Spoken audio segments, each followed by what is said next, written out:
ನಮಸ್ಕಾರ ವೀಕ್ಷಕರೇ, ಮಹಾಯುದ್ಧ ನ್ಯೂಸ್ಗೆ ಸ್ವಾಗತ. ಧಾರವಾಡ ಜಿಲ್ಲೆಯ ಕಲಘಟಗಿ ತಾಲೂಕಿನ ದಾಸ್ತಿಕೊಪ್ಪ ಗ್ರಾಮದ ರೈತರ ಜಮೀನುಗಳಿಗೆ ಹಗಲು ರಾತ್ರಿ ಜಾನುವಾರುಗಳನ್ನು ಕಟ್ಟದೆ ಹೊಲಗಳಿಗೆ ನುಗ್ಗಿಸಿ ಜಮೀನಲ್ಲಿ ಇರತಕ್ಕಂತಹ ಬೆಳೆಗಳನ್ನು ಮೇಯಿಸಲು ಬಿಡ್ತಾ ಇರುವುದರಿಂದ ದಾಸ್ತಿಕೊಪ್ಪ ಸುತ್ತಮುತ್ತಲಿನ ಜಮೀನುಗಳಲ್ಲಿ ಬೆಳೆ ಸಂಪೂರ್ಣ ನಾಶವಾಗ್ತಾ ಇದೆ. ಜಾನುವಾರು ಮಾಲೀಕರಿಗೆ ಹಲವು ಬಾರಿ ತಿಳಿಸಿದ್ರೂ ಕೂಡ ಎಚ್ಚೆತ್ತುಕೊಳ್ಳದೆ ರೈತರ ಜೊತೆ ತಂಟೆ ತಕರಾರು ಮಾಡ್ತಿದ್ದಾರೆ. ದಿನನಿತ್ಯ ಸುಮಾರು 30ರಿಂದ 40 ಜಾನುವಾರುಗಳನ್ನು ರೈತರ ಹೊಲಗಳಿಗೆ ಬೆಳೆದ ಬೆಳೆಯನ್ನು ಮೇಯಿಸಲು ಬಿಡ್ತಿದ್ದಾರೆ ಎನ್ನುವ ಆರೋಪ ಕೇಳಿಬಂದಿದೆ. ಕೂಡಲೇ ಜಾನುವಾರು ಸಾಗಾಣಿಕೆದಾರರು ಅವರ ವಿರುದ್ಧ ಕಾನೂನು ಕ್ರಮ ತೆಗೆದುಕೊಳ್ಳಬೇಕು, ಇಲ್ಲದಿದ್ದರೆ ರೈತರಿಗೆ ತುಂಬಲಾರದ ನಷ್ಟವಾಗಿರುವುದರಿಂದ ಬೇಸತ್ತು ರೈತರು ವಿಷಯ ಕುಡಿತೇವೆ ಅಂತ ಪಟ್ಟಣ ಪಂಚಾಯತ್ ಮುಖ್ಯಾಧಿಕಾರಿಗಳಿಗೆ ಮನವಿಯನ್ನು ಸಲ್ಲಿಸಿದ್ದಾರೆ. ವರದಿ ಪ್ರಕಾಶ್ ದುಪದ್, ಮಹಾಯುದ್ಧ ನ್ಯೂಸ್, ಧಾರವಾಡ.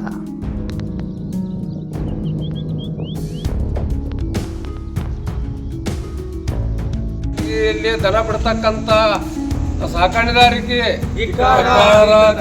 ಹೊಲವನ್ನು ಹಾಳು ಮಾಡಿದವರಿಗೆ ಕಬ್ಬು ಹಾಗೂ ಗೊಂಜಾಳ ಸೋಯಾಬೀನ್ ಹಾಳು ಮಾಡಿದಂತ ಸಾಕಾಣಿದಾರರಿಗೆ ಅದಕ್ಕೆ ನಾವು ಎಲ್ಲರೂ ರೈತರು ಎಲ್ಲ ನಮ್ಮ ಜಮೀನು ಹಾಳು ಮಾಡ್ಯಾವ. ಲಕ್ಷಾಂತರ ರೂಪಾಯಿ ಪೀಕ್ ಹಾಳು ಮಾಡಿ ಹಗಲಿ ರಾತ್ರಿ ಕೂಡೆ ತುಡುಗ್ ದನ ಬಿಡ್ತಾರ. ಸಾಕಷ್ಟು ಸರಿ ಮನಿಗೆ ಬಂದು ಹೇಳಿದ್ದು ಐತಿ, ಬಂಡವಾಳ ಬಂದ ಮೂರು ಸಹಿತ ಅವ್ರು ಬಿಟ್ಕೊಂಡು ಹೋಗಿದ್ವಿ. ಈಗೂ ಸದ್ಯ ಫೋನ್ ಮಾಡಿ ಸದ್ಯ ಹೊಲದಾಗ ಗೊಂಜಾಳದಾಗ 7 ದನಗಳು ಅದಾವ. ರಾತ್ರಿ 2 ಗಂಟೆ 3 ಗಂಟೆಗೂ ನಾವು ರೈತರೆಲ್ಲ ಹಿಡಿದು ಮಾಡ್ತೇವೆ. ರೈತರು ಆತ್ಮಹತ್ಯೆ ಮಾಡೋ ಹೋಗೋ 100 ಲಕ್ಷ ಹೋಗೋ ಎಣ್ಣೆ ತಗೋಕಂತ ಪರಿಸ್ಥಿತಿ ಐತಿ. ಅದಕ್ಕೆ ಸಂಬಂಧಪಟ್ಟವ್ರು ಏನು ಕಾನೂನು ಕ್ರಮ ತಗೊಂತೀರಿ, ಇದು ನಮಗೆ ಸಾಕಾಗೈತಿ. ಮತ್ತು ಬಿಡಾಡಿ ನಾಯಿಗಳು ಸಾಕಷ್ಟು ಆಗ್ಯಾವ. ಅದಕ್ಕೆ ನಾವು ಯಾರು ರೈತರು ಕಲಘಟಗಿ ಪಟ್ಟಣದ ಏನು ಜನಗಳು ರೈತರು ಅದಾರ ಅವರು ಸಹಿತ ಹೊಲ ಹಾಳು ಮಾಡ್ಯಾವ. ಮತ್ತು ಗಾಂಧಿನಗರದಾಗ ಎಲ್ಲ ರೈತರು ಅಲ್ಲಿ ದನಗಳು ಸಹಿತ ಬಂದು ಮೇದಾವ.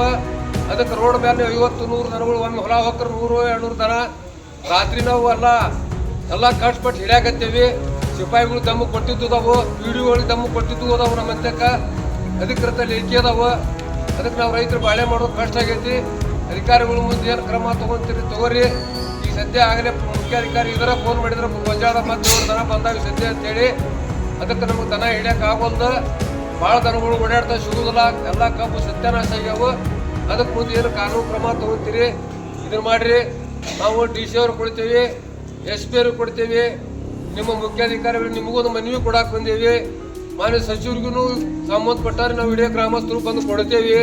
ಯಾಕಂದ್ರೆ 3 ಲಕ್ಷ ಪರಿಸ್ಥಿತಿ ಬಂದೈತಿ ಈಗ. ಅದಕ್ಕೆ ನೀವು ಏನು ಕ್ರಮ ತಗೊಂತೀರಿ ಅನ್ನೋದು ನಮಗೆ ಮುಂದಿನ ದಿನ ಚಲೋ ಮಾಡ್ಬೇಕು. ನಾವು ಭಾಳ ಮಾಡಿ 1 ವಾರ ಗಡುವು ಕೊಡ್ತೀವಿ. ಇಲ್ಲ ಅಂದ್ರೆ ದಾಸಪುರ ಪಂಚಾಯತಿ ಮುಂದೆ 3 ತಿಂಗಳು ದಂಡಿ ಕುಂತಾನೆ. ಮತ್ತು ಆ ದಂಡಿ ಸತ್ಯಾಗ್ರಹ ಪಟ್ಟಣ ಪಂಚಾಯತಿ ಮುಂದೆ ಬರುವಂಥ ಸಂದರ್ಭ ಬರ್ತೈತಿ. ದಯಮಾಡಿದಾಗೆಲ್ಲ ಎಚ್ಚೆತ್ತುಕೊಂಡು ಅಧಿಕಾರಿಗಳು ಏನು ಕ್ರಮ ತಗೋಬೇಕು. ಹಿಂದಿನ ಮುಖ್ಯಾಧಿಕಾರಿಗಳು ಏನು ಕ್ರಮ ತಗೊಳ್ಳಿಲ್ಲ. ಅವ್ರು ಯಾಕೆ ತಗೊಳ್ಳಿಲ್ಲ ಅಂದ್ರೆ ಹಿಡ್ದಾಗ ಮಾಡಿಬಿಟ್ಟು 500 ಕೋಳಿ ಬಿಟ್ಟರು, ಹೊಳೆ ಬಂದ್ಬಿಟ್ಟು. ಈಗ ಹೊಸದಾಗಿ ಸಾಹೇಬ್ರು ಈಗ ಮುಖ್ಯಾಧಿಕಾರಿಗಳು ಬಂದಾರ. ಇವರು ಭವಿಷ್ಯ ಭಾಳ ಸ್ಟ್ರಿಕ್ಟ್ ಅದಾರ ನನ್ನ ಲೆಕ್ಕಕ್ಕೆ. ಯಾಕಂದ್ರೆ ನಮ್ಮ ಅಧಿಕಾರ ಒಳಗಿದ್ರು ಅವ್ರು ತಾಲೂಕು ಪಂಚಾಯತ್ ಉಪಾಧ್ಯಕ್ಷ ಇದ್ದಾಗ. ಆದ್ರೆ ಅವ್ರು ಒಂದು ಸ್ವಲ್ಪ ಸ್ಟ್ರಿಕ್ಟ್ ಆಫೀಸರ್ ಅದಾರ. ಯಾಕಂದ್ರೆ ಈಗ ಒಳಗೆ ಮಾತಾಡಿದ್ರ ಮೇಲೆ ನೀವು ಹೇಳ್ರಿ ನಾ ತಕ್ಷಣ ಕ್ರಮ ತಗೊತೀನಿ, ಯಾವುದೇ ಪರಿಸ್ಥಿತಿ ಒಳಗೆ ಅದನ್ನು ಬಿಡೋದಿಲ್ಲ ಅಂತೇಳಿ ಅವ್ರು ಹೇಳ್ತಾರ. ಸಂಬಂಧಪಟ್ಟವ್ರಿಗೆ ಕರೆಸ್ತೀವಿ ಅಂತ ಹೇಳ್ತಾರ. ನಿಮ್ಮ ಆಫೀಸ್ನಾಗ ಅನ್ನಪ್ಪ ಅದಾನ, ಅವ್ನ ಕಡೆಯಿಂದ ಎಲ್ಲ ಮಾಹಿತಿ ತಗೋರಿ. ಯಾರ್ಯಾರು ಮನೆ ಅನ್ನೋದು ಅವ್ನ ದನಗಳು ಗೊತ್ತದಾವು. ರೈತರು ಹಾಕಿದವು ನಮ್ಮ ಜರಾಸ್ ಕಾಪಿ ಅದಾವು. ಎಷ್ಟು ರೈತರು ಹಾಕ್ಯಾರ, ಎಷ್ಟು ಸರಿ ಬಿಡಿಸ್ಕೊಂಡೋಗ್ಯಾರ, ಬಿಡಿಸ್ಕೊಂಡೋದ್ರು ಹೊಳ್ ಬಿಡ್ತಾರೆ ಅವ್ರು ಬಿಟ್ಟು. ಮತ್ತು ನಾವು 12 ತಿಂಗಳ ಇದನ್ನ ಮಾಡೋದು ರೈತರು ಕೂಡ ಪರಿಸ್ಥಿತಿ ಹಿಂಗೆ ಆಗೈತಿ. ಅದಕ್ಕೆ ಏನು ಕ್ರಮ ತಗೊಳ್ತೀರ ಅಂತ ಹೇಳ್ತೀವಿ. ಮಾಧ್ಯಮದವ್ರದ್ದು ವಿನಂತಿ, ನೀವು ಇದನ್ನ ನಾವೇ ನಮ್ಮ ಸ್ವಂತದ್ದಲ್ಲ, ನಮ್ಮ ಸ್ವಂತದ ಹೊಲನೂ ಅದಾವು. ಎಲ್ಲ ರೈತರು ಹೊಲನೂ ಅದಾವು. ಕಲಘಟಗಿ ಸುತ್ತಮುತ್ತ ರೈತರು ಹೊಲನೂ ಹಾಳು ಮಾಡ್ಯಾವು. ಅವರು ಸಹಿತ ಕಂಪ್ಲೇಂಟ್ ಕೊಡ್ರಿ. ನಮಗೂ ಸಾಕಾಗಿ ಅಂತ ಕಲಘಟಗಿ ಅವ್ರು ಪಟ್ಟಣದವ್ರು ಮಂದಿ ಹೇಳತ್ತಾರ. ಇಲ್ಲೆಲ್ಲ ಕತ್ರಿ ಹೇಳಕತ್ತಾರ.